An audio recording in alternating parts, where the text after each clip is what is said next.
nous accueillons aujourd'hui pour Patinage Magazine Nathalie Péchala, la présidente de la Fédération française des sports de glace. Bonjour Bonjour Nathalie. Xavier. Bonjour à tous. Alors, tout d'abord, comment se passe votre confinement, Nathalie? Confinement très studieux. J'en profite pour me plonger intensément dans les dossiers de la Fédération donc française des sports de glace et je peux te dire que je ne vois pas passer ce confinement. Les journées défilent à une vitesse dingue. Alors, vous avez été élu le 14 mars dernier à la tête de la présidence de la Fédération des sports de glace suite à la démission de Didier Gaillaguet. Comment se passe justement cette prise de fonction? Compliqué de par la crise sanitaire, puisque j'ai pas encore mis les pieds à la fédération.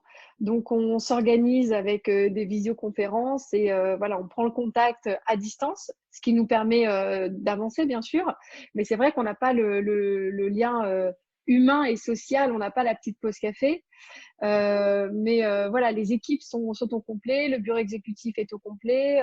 On a fait notre premier conseil fédéral semaine dernière. Donc voilà, 2 mois, on a déjà bien lancé des dossiers. Les chantiers sont ouverts. Et voilà, il faut encore du temps pour avoir une bonne communication interne très fonctionnelle. Mais on essaye voilà, de lutter avec cette crise sanitaire, crise économique, d'apporter de l'aide aux clubs qui sont en souffrance, des sportifs de haut niveau qui sont aussi inquiets quant à la reprise. Donc, on essaye d'être là sur tous les fronts, sans négliger évidemment tout le dossier des violences morales, physiques et sexuelles. Tout à fait. Et donc, quelles ont été les principales demandes auxquelles vous avez dû faire face? C'est de tout ordre, de tout ordre. La première urgence pour moi, c'est de retrouver la confiance du ministère des Sports et donc de lever cette menace du retrait de l'agrément.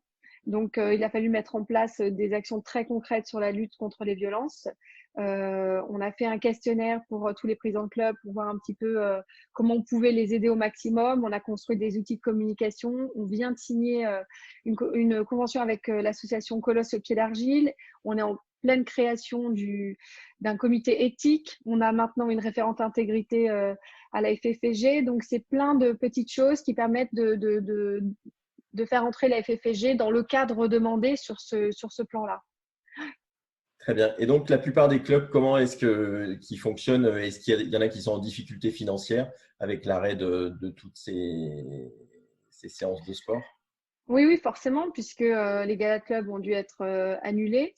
On sait que ça leur permet de vivre. Ils sont dans l'inquiétude par rapport à la rentrée scolaire. Est-ce qu'on va avoir autant de licenciés qu'avant? Est-ce que les familles vont fuir les terrains sportifs? Donc, c'est une vraie demande. Et puis, comment on s'organise pour justement réouvrir les patinoires et accueillir les adhérents? Et malheureusement, je n'ai pas les réponses puisqu'elles doivent venir d'en haut. Et donc, on est nous aussi dans l'attente des doléances du gouvernement. Alors, Donc, justement, c'est compliqué d'être un peu impuissant on là-dessus. parle justement de déconfinement à partir du 11 mai. Est-ce que vous avez eu des préconisations que vous avez adressées au ministre des Sports pour la reprise des activités au niveau des sports de glace? La ministre des Sports nous a demandé de construire des fiches par discipline sportive pour pouvoir justement organiser cette reprise. Pour l'instant, on a une idée sur le sport de haut niveau, la possibilité de reprendre puisque c'est assimilé au domaine économique, donc ça devient urgent de se remettre en selle. Pour tout ce qui est licencié loisirs et compétition, ça s'avère beaucoup plus compliqué, surtout que nous sommes dans un espace clos Oui. avec une distanciation à respecter. Donc, nous attendons aussi l'aval du ministère pour savoir si les stages d'été vont pouvoir se tenir, si au mois de juin, on peut accueillir nos licenciés. Et tout ça reste encore malheureusement très flou pour tout le monde à tous les niveaux. Alors justement, est-ce que vous pensez que la saison prochaine va pouvoir se dérouler normalement ou est-ce qu'il va falloir prévoir des aménagements? On n'a pas de visibilité aussi loin. Nous, vraiment, au niveau de la fédération, on ne sait même pas si les grands événements vont pouvoir se tenir comme les Masters, le Grand Prix de France, les championnats élites qui rassemblent 6 disciplines. On part du principe qu'ils auront lieu, donc on commence à l'organiser, à monter les dossiers, à prendre contact, à continuer à avoir ce lien avec les collectivités territoriales.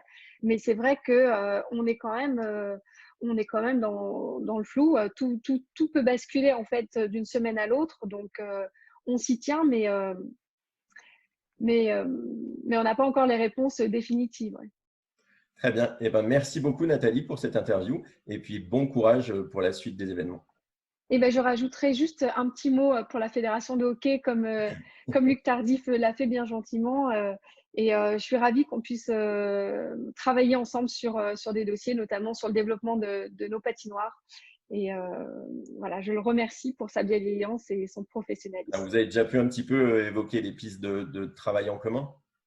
Oui, exactement. Sur le développement des équipements, sur le calendrier aussi. Parfois, ça se chevauche avec des événements qui ont été décalés à cause du Covid-19. Donc, on est en train de travailler ensemble pour trouver les meilleures solutions et que tout le monde soit heureux de cette collaboration. Super. Merci beaucoup. Bonne journée. Merci beaucoup. Au revoir.